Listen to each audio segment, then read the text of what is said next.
फैबाय थानाय गोथार बाथौ साननि खालारखौ लानानै बर' थुनलाइ आफाद आरो दुलाराय बाथौ गौथुम आरो बाथौ सिबियारिफोरनि गेजेराव ससियेल मिडियायाव गोबां दान्थे बिदान्थे जादोंमोन आरो बेखौ लानानै सावरायनायबो जादोंमोन आरो बे सावरायनाया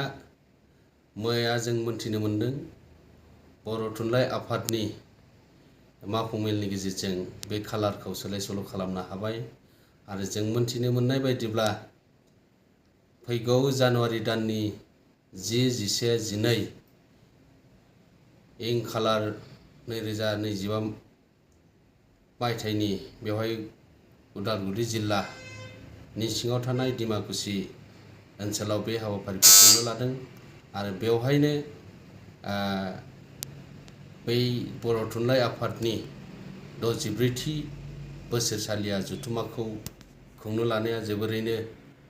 बाख्नायजाथावना आरो बरायथावना आरो बे हाबाफारिखौनो लानानै गोबां बार सावरायनाय जादोंमोन। गोथार बाथौ साननि सानाव गोलैनाय दंमोन 28 जानुवारि इं खालाराव आरो बेखायनो बेखौ सोलाय सोल' खालामनायखौ नोजोर होनानै दिनै सावरायनायनि गेजेरजों जे खालारखौ जे दावखोनानै लानो हाबाय बेनि थाखाय गमामायैनो जोंनि बर' माहारिनि थाखाय बाथौ सिबियारिफोरनि थाखाय गमामायैनो बरायजाथावना आरो बेखौ थुनलाइ आफादा मोजां मोनसे डिसिजनजों बे फैनो हादों आरो दिनै बर' रायजो राजाफोरनि गेजेराव बाथौ सिबियारिफोरनि गेजेराव जोङो बरायजाथावना बेनिखायनो दुलाराय बाथौ गौथुमनि जानानै बयनिसिमबो बर' थुनलाइ आफादनि बिबानगिरिफोरजों लोगोसे जिल्ला आफाद बियाब आफाद थुनलाइ सिबियारि बाथौ सिबियारि बयनिसिमबो बै गोथार बाथौ सानखौ गाजा गोमजायै खुंफुंनो हानायनि मोनसे राहा जादों आरो बेजोंनो लोगोसे फैबाय थानाय 64थि बोसोरसालिया बर' थुनलाइ आफादनि जा जथुम्माखौ गाजा गोमजायै खुंनो लादों बेयो गासैखौबो जोंनि जिल्ला आफाद बियाब आफाद गामि आफाद लैहोर लैहोर फैनानै गाजा गोमजायै जिबायदि बर' थुनलाइ आफादा रावखान्थि